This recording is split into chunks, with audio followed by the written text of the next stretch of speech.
So, Mark, did you see that receipt from Ole Red? There is so much going on here. A service charge, gratuity not included, entertainment fee. They're just loading it up on you. All I see is a lot of ways to screw you over with no lube. Okay. Welcome to Las Vegas. I mean, isn't that what we're all about here? Hey, do you want a tip on our tax of putting on a band? Exactly. You said it. They should put that sign out front, just like that.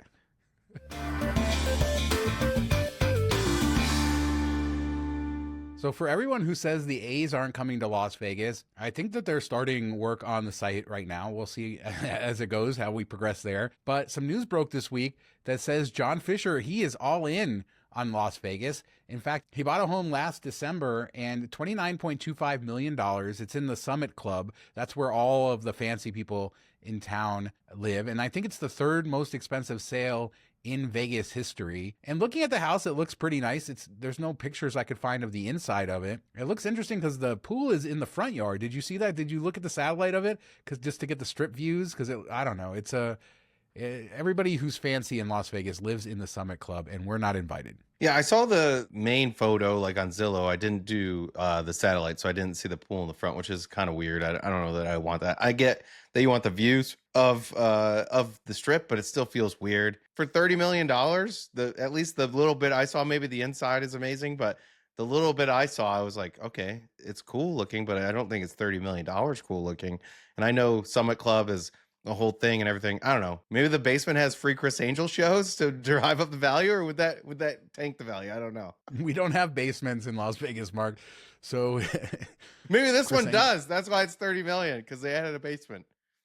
I agree with you though. I couldn't find pictures of the inside. Maybe they are somewhere, but that one picture that's on Zillow everywhere doesn't inspire you to say, okay, let me spend $30 million on this. But I think it does show that he is all in on Vegas. I mean, $30 million is a lot of money to spend on a house. It's not like he bought a tiny condo. In fact, Mark Davis bought a small condo up there when he first kind of came to town before he decided to build his main home here in Henderson. So a lot of the who's there. But I think, yeah, spending $30 million, that means he wants to come here. He's committed. Yeah, it's interesting. I don't know if we've talked about this before, but like all the fees and stuff to be there, because you have to join the golf course or the social club aspect, and then you're paying, I think it's like $30,000 a year on top of that, on top of the $150,000 a year in dues. So it's not a small thing. Like $30 million for a home, yeah, that's a thing. But now you still have several $100,000 worth of fees and stuff just to be in that neighborhood. Yeah, this is the show of initiation fees and membership fees. $400,000 membership fee to join the Summit Club, and then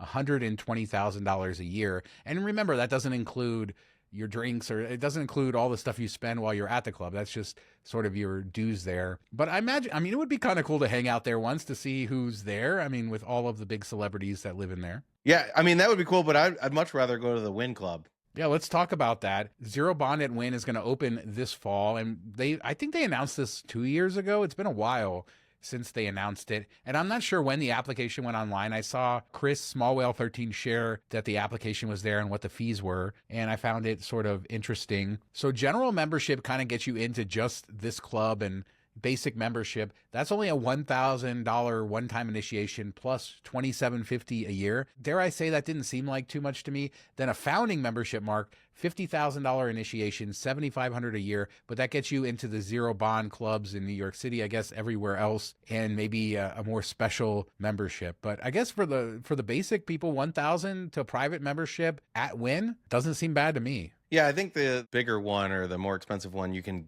even like reserve reservations for friends if you're not there. It sounds like from the terminology, very limited access, but you have like guesting privileges, things like that. And then if they build this out, you're taking a bit of a risk that they're going to open more locations, but they say they will. So we'll have to see. You pay the $1,000, but after that, it's a little over $200 a month, which is on par with what you see for other social clubs in other cities. So I think that if you lived in the area and you would frequent it, I think it would make sense to get that access. It'd be kind of cool. The people you meet would probably be worthwhile. If you're, let's say, a realtor in the area or something, a high-end realtor or some other type of business person, I think this is the crowd you'd probably want to be involved with. So I think it would be a really good business expense. See, I'm just saying this, Sean, because you're a businessman in the area and I want to go. Speaking of the crowd there is an application, and this is really interesting. Are they going to accept you is the big question, because you can pay the money all you want, but they do have their standards, whatever those are. And part of the application is that and it's requested that you do this. So I imagine if you don't do this, your chances of getting approved are less, is that you have letters of recommendation from other members or from outstanding members of society. I don't know. They also ask for your Instagram handle. And so they're going to do some background on you, make sure that you make sense to fit there. And I don't like that. I don't like, not that the big thing for me is I would love to go there and enjoy it. The dress, I don't want to dress up to go. You're there. out. That's really what You're it done. is. I'm out. They see one Mickey t-shirt on your Instagram, you're done. If they let me wear the Mickey t-shirt, we're all good.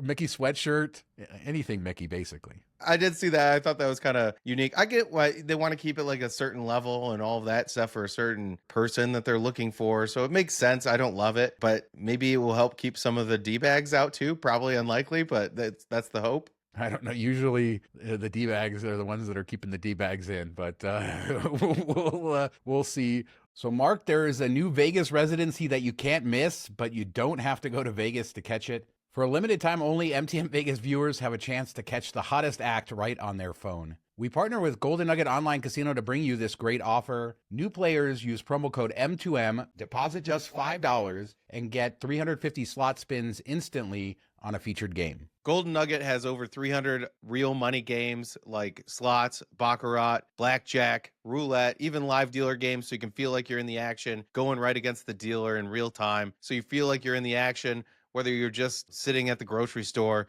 or you got back from Mexico, so you're spending lots of time on the toilet.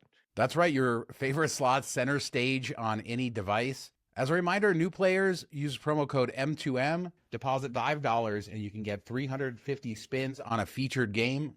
Live it up in your downtime with the Golden Nugget Casino. That's right. Thanks to Golden Nugget Online Casino for sponsoring this video.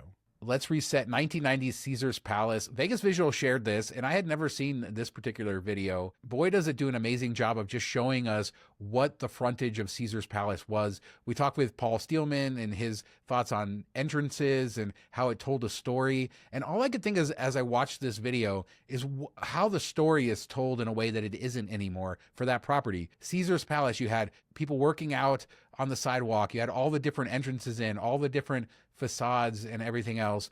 And it's so different now. And I just really love that look at what it was. Yeah, and I think this is what we all miss with theming and everything. And I think it just shows you like how the world has evolved with social media and how you get to see what other parts of the world look like that you might not have been able to see in the past. And it's, coming at you all the time. And then also international travel has become more affordable. A lot more people can take advantage of it than they used to be able to. I feel like Vegas in the 80s and 90s was leaning into, hey, you might not be able to travel the world, but if you come here, you can get a sense of the world or get bits and pieces. Like you can go from one casino to the next and it feels like you're entering a whole different area of the globe. And you can do that for a couple $100 essentially to fly here, where you can't go to Italy and then Egypt and then all that. You just can't afford that, where you can do that all in one visit here. And they've gotten away from that. And I think part of that is because the way the world has changed. There's a one part of the video where you're seeing the shrine there and the fountains next to it, and you see just how open that area is. And it's not open anymore. And it really feels so much different. And with the new Omnia Day Club going in, that's going to, I don't know, make it more claustrophobic than it ever was. And there isn't a story being told anymore about like the way it was when this was happening. I don't know. I just really loved it. Vegas Visual, always sharing great stuff. Follow him. And this was a cool look back in time. Yeah, I think it gives you all those feelings that when you fell in love with Vegas, everything you want to see and that you miss. And it was cool how they really cared about the entrance and really cared about giving you this experience, where now it's just like, get in our casino. We have a cool nightclub. We have a cool place to eat dinner. We don't really care if you go look at Caesar or not. So side bets are all the rage, right? Side bets are like sucker bet. You like side bets though, every once in a while. They can be fun. Yeah. It's a different way to get in the action. They're generally not good. The house edge is generally much better than it is during the normal games. And Paris released this video. They have this new side bet called Hard All Day. And basically you have to hit the floor hard all day. way. I thought we already had pills for that.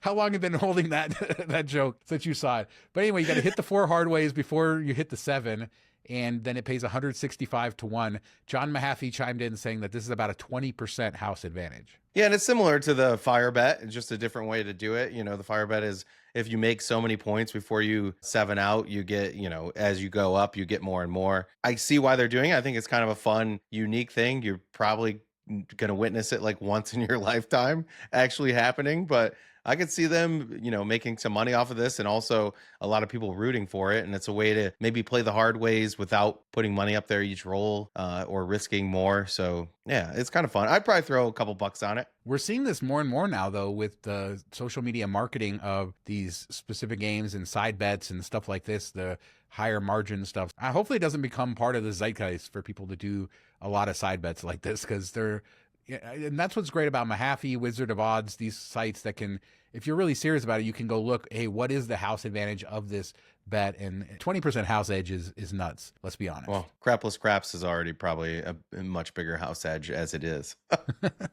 So something nice to say about Caesars, you can save some money with Caesars if you have an Amex card. There's a new Caesars Amex offer, $40 off $200. So if you spend $200 at a Caesars property, you'll get a $40 statement credit. And that is from July 7th, expires October 31st. And it's not just Vegas. They left Laughlin off though, Sean. I was very disappointed in that. I don't know why they would, but I thought that was annoying. But we should clarify that this isn't like a credit card that you sign up for. I think a lot of people have thought that like you sign up for the credit card, this is the bonus. No, this is just if you have an American Express card, whether it's the Hilton card, the Delta card, Gold card, whatever it is, you just check at the bottom of your login for Amex offers. And if you see this, you attach it to that card, you pay at checkout. You can bill stuff back to your room, which is cool. So if you have a comped night and you spend a couple $100 on dinner, you bill that back to your room, charge it to the card at checkout, and then you'll still get the $40 credit.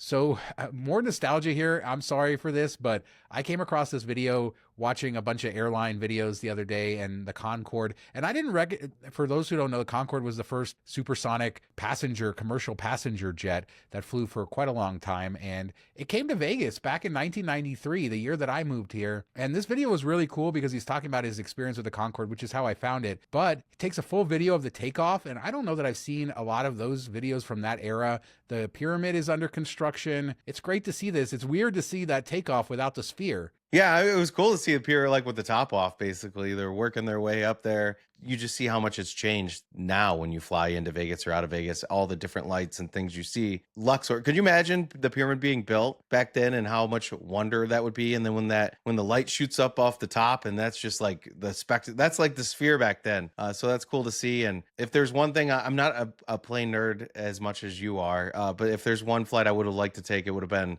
the Concorde going from like New York to London, and half the time it would be insane. Yeah, apparently this Air France plane was on a little bit of a tour around the U.S. It ended up in Reno, where the governor did something, and then it came down to Vegas for its flight back to Paris via New York. So it was a very rare thing. I never knew the Concorde actually ever came here. And for people who don't know, it couldn't fly above the speed of sound over the continental United States. But once you got over water, you could do that with the sonic boom and all that. A cool piece of Vegas history, just the Concorde, but a great video of that era too, of taking off and seeing the Strip, a perspective we don't see too often. More history here, Mark. This is the show of history, but we talked about when Chris Holmes went by Circus Circus last time and took some photos of the tramway track. This is the original people mover in Las Vegas, and it closed somewhere around 2000. But this time he got the drone up in the air. He's about 18, 20 feet in the air, and he got a perspective that we haven't seen of the track before. And he discovered that the train is still sitting there in the station. Just flip the switch. Let's ride that thing. This is what I find so crazy about Vegas is just when they, retire something, they just leave it there all the time. Like, I don't think Vegas doesn't throw away anything. And if it's attached to a building, it's going to stay there for like until the wind and sand knock it down, because there's so much of this where you just drive out and you're like, it's still there? Why aren't we using it? Oh, okay. It's just, what are you waiting for? Throw it away, knock it down. But you give us a little bit of hope. Yeah, I mean, the whole point of this too was to bring people from the tower that was further back on the property up to the strip frontage. And Circus Circus isn't even that big compared to some of the newer properties. So if you think about the kind of different mindset that was involved with building that compared to today. And yeah, you're right, just shut it off. The thing I think is really cool about it is that Circus Circus in Reno has a sister train that's also just sitting there and shut off. I believe the train is still in the station there. But I wonder how many people walk by that and never kind of put it together and know the history of that train and wonder like what that thing was. Oh, I'm sure if you pay attention and you're looking up there, you're like, oh, that would have been nice instead of sweating my balls off.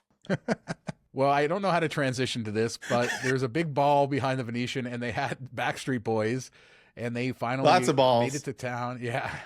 And I mean, so I saw a lot of people and their takes on this concert over the weekend. Reviews were really positive, saying the visuals were great. We've heard that about a lot of stuff. But I looked at the videos and I thought, yeah, this almost looked like a step above some of the other ones in what they were doing. And then they had that floating stage, which I don't think we've ever seen that before with any of the other productions. That looked incredible. I mean, some of the videos of them up there on that floating stage with the big screens behind, I mean, yeah, it's pretty cool. I'm surprised nobody else took advantage of it. If that was a possibility, I don't know why they would be like, oh, nope. Oh, we finally figured out how to do it. So I would think it would be there from the beginning. It looks insane, and hopefully more people bring it into their acts. Maybe, when there's musical instruments, it's a bit harder than five guys standing there with a microphone. So that could be why, but I think it's really cool. And now we're going to expect it for everybody going forward. Yeah, I mean, it looks neat. I would love to see a POV from that floating thing to see the other side of it. But maybe the Backstreet Boys thought of it and they were able to do that. I'm sure a lot of what's in the show is custom, so you won't see it in any of their other shows if they travel elsewhere. And it does seem like they really embraced the Sphere as a venue and getting this done. And we got to go back to this. Nobody has had a bad thing to say about a concert at the Sphere. I mean, I think the worst Besides thing you can say... That said Bono sucks at singing. Well, everybody said that, but I still loved it. I would go do it again tomorrow. I will say the vocals didn't sound great coming out of this, but the visuals and everything else, it seemed like everybody was having an amazing time and was really into it. So I'm happy to see that. And yeah, just the scope of this place is insane. U2 fans, I like Bono. He used to be able to sing. He can't sing anymore. Love U2. And I still felt like I got my money's worth seeing them there. So yeah, Backstreet Boys, hopefully a long partnership here, a great splash, great debut for them in Las Vegas. Can't say the same about Rio's status match, though. I guess they had the problem that everybody else has. It's too popular. You have to cancel it. This has happened time and time again. Dumb are these people? I don't get it. Well, what happened here, and I didn't kind of catch up in this, and shout out to Bill Krakenberger, who shared some of this a little bit after, but I guess people got wind that you would get $510 in free play if you matched a diamond card or above. And technically, I think it was Diamond Plus, but some diamond members got matched. Anyway, people started getting wind of this and started showing up at Rio in droves, and there was lines out the door. Bill filmed a video showing, I mean, the line was nuts. If you know kind of the geography. It was a check-in line. Yeah, it was worse than their check-in line. But people just waiting in there, and then they announced that they had to end it at 11 o'clock that night. So I guess it was going around in these different groups and stuff that people could get in on this, similar to what we've seen elsewhere. Although $500 is super rich compared to some of these other offers, it seems like there was plenty of new members who were elites elsewhere that took advantage of it. They all played their $500 and left, and I wonder how many millions this cost them. Yeah, who's thinking this is a good idea? If it's not a targeted, like the person's a big time player and your host is reaching out, why would you give $500? Like, why is that even a thing? I don't know if it was a glitch or if somebody didn't think that this was going to become popular, or maybe they just, hey, whatever, people like us talking about it and social media, it's worth the cost instead of paying for ads or whatever. I don't know, but you could have done like $100 and it would have still been very popular. It could have lasted a long time. I mean, think about the Hard Rock one, which still blows my mind that they did it and then closed everything down. But that was really widely popular and talked about for months. And people were going there and they got probably a lot of good info or new potential players from it, and it wasn't so generous that they couldn't afford to do it. So why not find that sweet spot? Yeah, I mean, we've seen Fountain Blue cut off their status match offer for a similar thing, and none of these were at $500, by the way. Would you wait 3 hours in line for $500? Yeah, I think so. I'm already I got screwed on this because I've already been a customer there, used my card, so there's no arguing. So I do think that if you had, you know how they moved Caesars players over and gave them a number, but if you hadn't been there, I still think it counted for all of those people. And Could you imagine waiting 3 hours and then be like, well, no, you were Caesars, so you're no good here. Yeah, I mean that's something that they would do. But I mean, in the end, they should just talk to us before Vegas casinos. Come talk to the MTM Vegas Consulting Group, and we will consult on your status match, because there's things that you can do to both draw in people, get the attention, and not go bankrupt. And they're definitely not the first people to cut off a status match early. They do say it's going to come back, and I would expect it'll come back with something more manageable. $50. For them. Yeah. But the problem is, like, anytime you make something worth it, then you're going to get everybody who doesn't care about you. I mean, Tuscany did that. I saw people coming off the street. People would just tell people out on the street to come in and get their offer, and that's literally what I saw at Tuscany, and that's why that only lasted a couple days. I forget what that was, with $150, something like that, in free play. So yeah, be careful out there. But you know, on the flip side, a lot of people seeing Rio and their renovations for the first time. Yeah, and standing in line and getting frustrated that they don't have enough people working the desk. Well, that is the Rio experience for some these days. So I don't know, but I hope everybody out there got the $500. Let us know. Did you get a chance to go down there? Did you hear about this? Were you able to cash out? What were you able to take home? If you have any more information about it, leave a comment. I know a lot of people were upset and expecting them to just keep this going, and no business is going to do that. So hopefully they come up with something better. But yeah, Backstreet Boys, everything else we talked about in this show, leave a comment. We do 2 shows a week, Tuesdays and Fridays, and we'll be back in a couple days with another show. Thanks so much for watching. Talk to you next time. Have a good week, everybody.